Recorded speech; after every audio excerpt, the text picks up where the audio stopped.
YouTube, this be your boy, the King Scotty, and you're watching yet another episode of The Bottom Line Is only on YouTube. As you can see, I'm in my bathroom, and I haven't done a video in my bathroom in so long. It's like I done a video in this bathroom, I think back in November or October for my video about the Real Housewives of Atlanta. And the last time I did a video for Facebook in my in this very bathroom, it was a long time ago. It was a couple of months ago. But let me get to the real deal. This video is a day late, and it's originally supposed to be about the Real Housewives reunion and the Basketball Wives. But since this video was like a day late, it's going to be about Basketball Wives, Real Housewives of Atlanta reunion, and Bad Girls Club. So let me get to it, and at the end of the video, I'm going to talk about Adele and K. Michelle, because I just got into Adele, and I got to, listen to more of her music to see what the rave is about, because I heard Roll in the Deep, and that shit, I ain't going to talk about that to the end of the video. But anyhow, let me start on the Real Housewives of Atlanta reunion. Now, on the last video, I didn't really talk much about it, because I felt like the first part was kind of boring, and kind of, dry. But part 2 was much better. But, this reunion was one of those reunions where it wasn't really that exciting and it wasn't so boring either. But the crown for best reunion show for the Real Housewives of Atlanta will always be for season 1. The season without Candy, it was Nene, Lisa, Deshawn, Kim, and Sheree. And Candy wasn't even there yet. So the best reunion show for the Real Housewives of Atlanta will always be the first season. The second season was just totally boring. I don't even remember half the shit that happened. The only thing I remember is Kim Zodiac's terrible performance of Don't Be Tardy for the Flop, and Candy's performance of Fly Above, and Candy crying about AJ. That's the only thing I really remember, because I don't remember nothing else from the second season reunion. This season reunion was great. Well, I ain't gonna say great. Like I said, it wasn't exciting, but it wasn't so boring either. It was like in between. It was like, yeah, I could take it or leave it.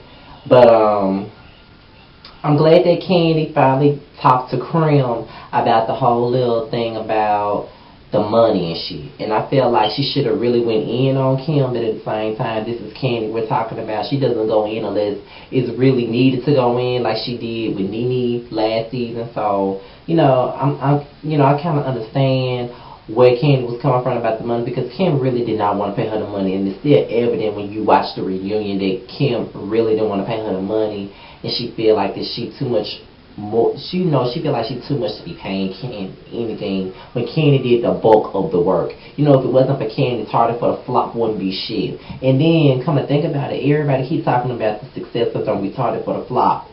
What chart did Don't Be Tardy for the Party even touch?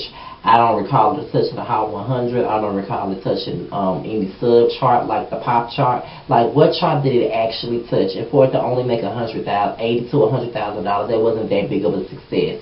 I guess the song only did so well on iTunes, but it didn't do well enough to hit the Hot 100. I mean, I don't, what I'm saying? I don't know. If I'm wrong, please correct me. I don't remember any chart that Don't Be Tardy for the Party ever hit for it to be also successful like everybody say it is.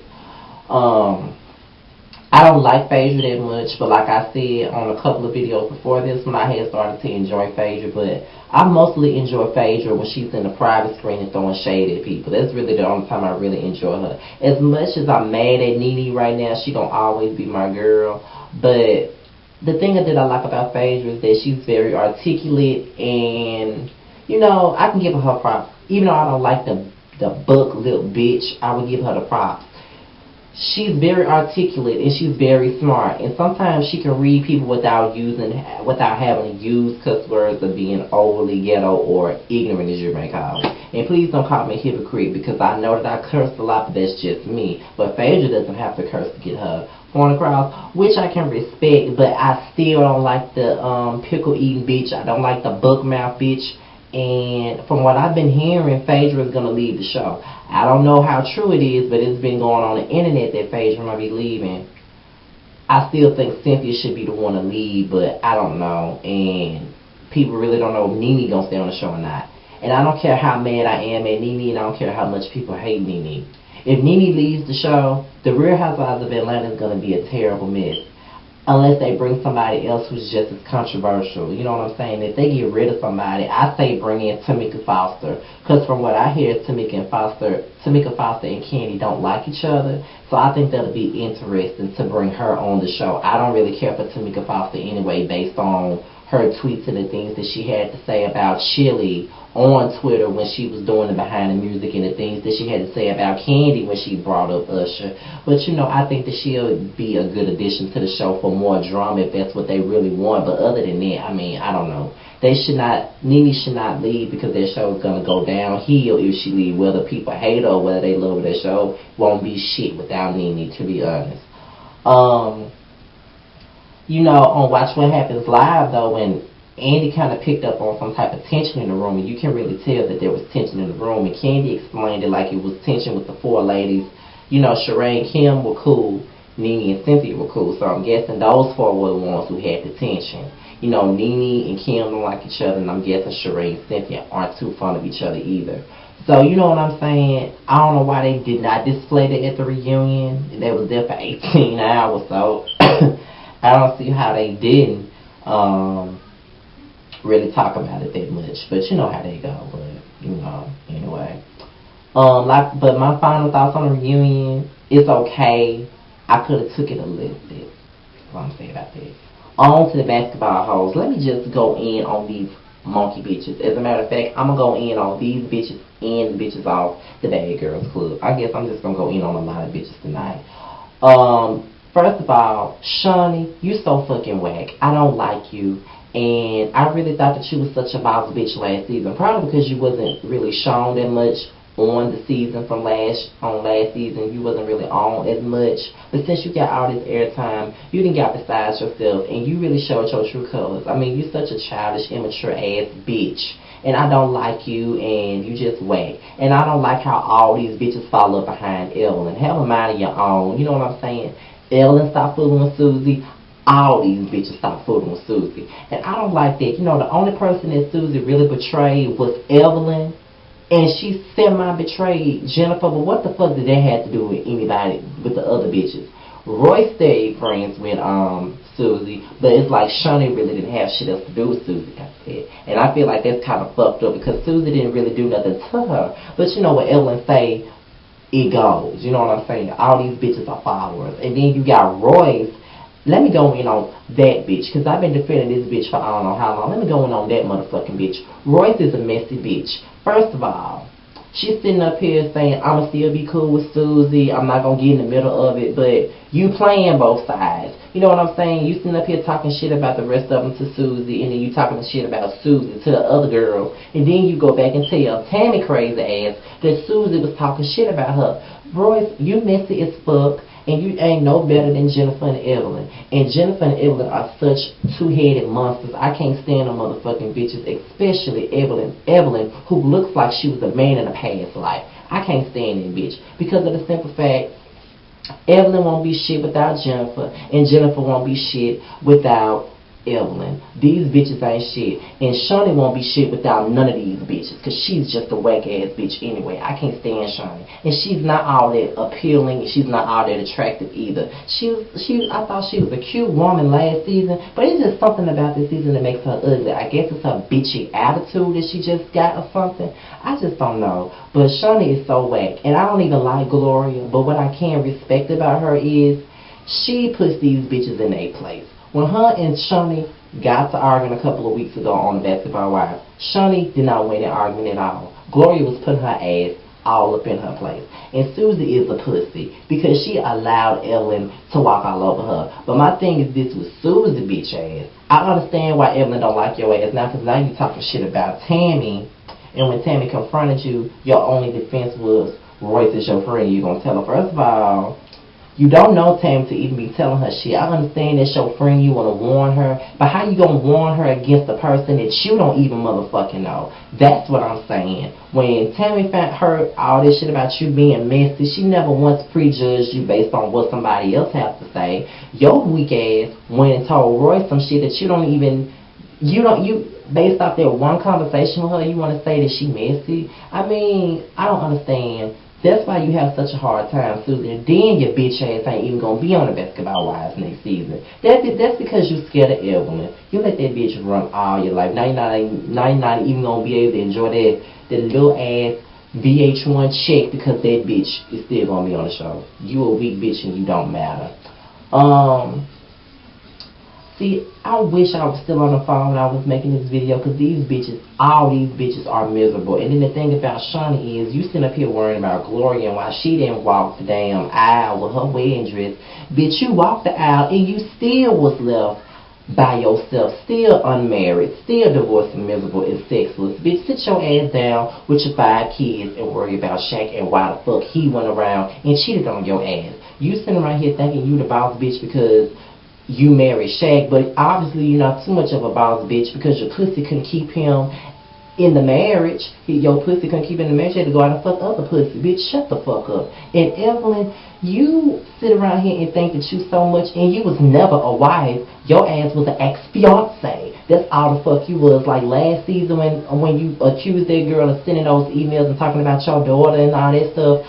And the girl said, you're not even a wife, and all the fuck you can say back is, oh, I'm an ex-fiance. Bitch, you don't hold no title to shit. You was just a fucking fiance. You never had a chance to walk down the damn aisle. But stop acting like you a motherfucking basketball wife, because you was never one. Susie was never one. You were never one. Bitch, shut up. The only ones who was actually wives is Jennifer, Shawnee, weak ass, and Tammy. All y'all other bitches were never wives. So shut the fuck up, especially you, Evelyn. I can't fucking stand you. You the main one who really gets on my nerves. You just took this whole thing with Antoine Walker, who I don't know, to the head like you just some real bitch. You was never even married. So shut the fuck up and stop acting like you the shit. Then why are you and Jennifer so worried about Ashley and her man? If Ashley really don't speak about her man, that's her business. Why the fuck are you all up in their grill? That's why Gloria said that you're miserable and you're jealous. I mean, because y'all so quick to be worrying about other people's business all the time, just like you're worrying about Royce and Dwayne. Why are you worrying about all these other people's relationships? Jennifer, that's probably why Eric Bubble Up ass was cheating on your baboon looking ass, a baboon who know how to dress looking ass, because you so busy following up behind Evelyn and licking her pussy, trying to do everything she do. Bitch, you get a grip and stop acting like you a bad bitch, because you're not. The only thing you got going for you is your friendship with Evelyn and the fact that you know how to dress. Other than that, you a baboon looking bitch with a nice weave and with some nice dresses to wear and some nice stiletto pumps to wear. You ain't shit without it, and you ain't shit without Evelyn. So shut the fuck up. The both of y'all are 2 peas in a pod. The both of y'all need each other to stand firm. When y'all ain't got each other, y'all ain't shit. Shut the fuck up. Then you got the Bad Girls Club. All these bitches are so stupid. Shar, I used to love that bitch. Shar is so stupid and immature and weak. How the fuck you let Kentucky punk your ass out? Kentucky hit your ass and you cry like a motherfucking bitch. This is the same bitch you was picking on last week. How the fuck you gonna let a bitch like Lauren punk you out? This hillbilly bitch punk you out. And then Lauren sitting up here talking about Jessica is a follower. Jessica following ass beat your ass. Even though she didn't really just beat her ass, but she showed that bitch who the follower was, bitch. She came up to you and hit your ass dead in the face, and you didn't never try to come back at Jessica because you know that bitch gonna whoop your ass. The thing is, you came at Shaw because you know she wasn't gonna hit you. You didn't try that shit with Corey, and you didn't try that shit with Jessica because you knew them bitches was gonna come back for your ass. You knew Shaw's scary ass wasn't gonna do shit. And then you want to sit up here and say you not a follower? Bitch, you following up behind Nikki. You doing everything that football linebacker bitch wants you to do. What the fuck are you... How the hell you gonna call Jessica and them a follower when you was a follower yourself? You was following behind Shar, and now you following behind Nikki because you feel like she the strong bitch. You didn't start getting so bad till you got around Nikki, and Nikki started putting shit up in your head like you a bad bitch. Nikki not even a bad bitch, so shut the fuck up. Like, really, I don't like Lauren anymore. I never did like Nikki, and I despise Shar. The only thing that I liked about Shar tonight was that line that I've been waiting on the whole season. Don't disrespect me when I'm talking to my mother. That's what I liked about the motherfucking episode.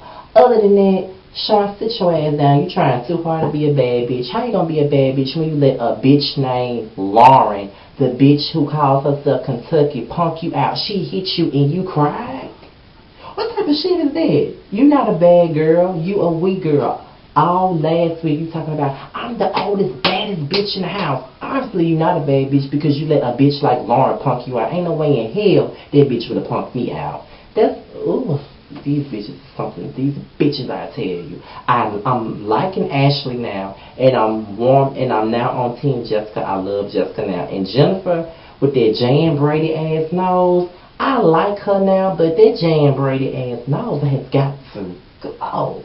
You know, I like her now. She came in or whatever, and she's all about fun, and she don't like Nikki, so anybody who don't like Nikki is really on my side. I don't like that bitch. I didn't like that linebacker, football, collard green looking bitch from the beginning, so it really don't matter to me. So, next season, Corey and Ashley get the fight, and I can't wait to see it. And on the after show, Lauren really tried to make herself out to be a bad bitch. Girl, sit your following ass down. You was never a bad. Like, I always gave you your props, though, because you can't fight, but you always stood your ground. That's one thing I always gave you props for. But, bitch, you want to get up on the after show and talk shit, acting like you some damn big bad wolf, and talking about you not a follower and calling everybody else follower when you the biggest follower in the house. You follow behind Shar, and once Nikki got in your motherfucking ear, that's when you want to follow that bitch. Bitch, sit down. You the biggest follower of the motherfucking house. And then when I see you on Twitter, you be talking so much cash money shit. I want to see how you gonna act. Are you really gonna act a motherfucking fool at the reunion? You really gonna act a fool then because your guy Nikki gonna be there. Bitch, sit down. That's all I got to say about these 3 reality shows. I need to start watching reality shows with women because they really make me disrespect them by calling them bitches and shit. So I really need to start watching it, but I can't stop because it's so much fun and it's hilarious. Now, as far as Adele is concerned, like, my birthday was basically a week and a half ago, and we was at the hotel room, and we woke up the next morning going to IHOP for breakfast for her birthday. And we heard Rolling in the Deep. And I've been going on different message boards, and everybody been talking about Adele and this big-ass buzz around her, because I never knew who the hell Adele was. So when I heard Rolling in the Deep, I was like, oh, shit, that's my motherfucking shit, Rolling in the Deep. So is her album out of anything? Like, if you're watching this video, please comment or whatever and let me know what's going on with her album, because I really need to hear that, and I need to hear more of her music. Is she a new artist or what it is? Because, I didn't know really much of her until recently when she came out Rolling Deep and all that. I'm like, oh, shit. So, if she got some new music or whatever, or if she already had music before that, I really want to get into Adele because she seems like she's a charming artist and she's bringing something new to the table. So, but it seems like I'm getting into a lot of pop music because I actually listened to Lady Gaga's Born This Way, which I did not like. But I don't know if I'm just saying that because I don't listen to Lady Gaga, or I'm just saying that because I don't like pop music that much. But what I did like was the Hold It Against Me song. I love that song, but that video, bullshit. It's still in this bullshit. Britney hyped that video up like it was going to be that video was going to shit on all videos of 2011. That shit didn't shit on nothing. Didn't even shit on my cheap ass YouTube show. So I still love the song though, Britney, but that video got to go. So that's as far as K. Michelle, how many times Sean Gary did a good ass job with that song. I think that song is gonna be the song that's really gonna get her to the place where she needs to be to gain more fans. Because even though Faking It, Falling, and I Just Can't Do This were great songs, they never really got the proper push they deserve. I Just Can't Do This was her biggest peak on the charts, but it only peaked at 53 on R&B, and that's not really good enough for her exactly. So how many times it's a great song, and I think that's really going to be the song that, helps her put her foot into the R&B game. And she sung her ass off on it. And all the Keisha Cole comparisons can quit now because she really just showed us what she can do, not what Keisha Cole can do. But she really gave me what Keisha Cole used to give me back in 05 and 07. So I can't wait till Pain Medicine come out. I hear it's going to be a spring release, so I can't wait till it come out. So hurry up with that album, K. Michelle. And if you ain't following her, follow her at K. Michelle Music or whatever. So this is going to be the end of this episode of The Bottom Line Is. Please rate, comment, and subscribe to me if you haven't. I have 56 subscribers and growing, so I'm very happy about that. Tell a friend, tell whoever to watch me and subscribe. Shout out to the boy Dashing and Mysterious. Shout out to Miss PTV, Cadillac Kimberly, Sweet Edition TV, and The Scorpion Show. And Fury TV. Those are the main people that I watch. And Bionic Marcus, who always does great reviews on Bad Girls Club. So All of you guys, I'm subscribed to y'all and I love y'all. Special shout out to the Rianne Show. I said your name wrong the last time, but the Rianne Show. She's one of my subscribers and she follows me on Twitter and I follow her back. And you pissed me off, one of my favorite subscribers and my tweeters. I love y'all. If you subscribe to me, please follow me, and I have my Twitter account at the bottom so y'all can follow me. And tweet me, because I tweet everybody back and I follow everybody back. So I'm out this bitch in 5, 4, 3, 2, motherfucking 1. I'm out this bitch. Holla.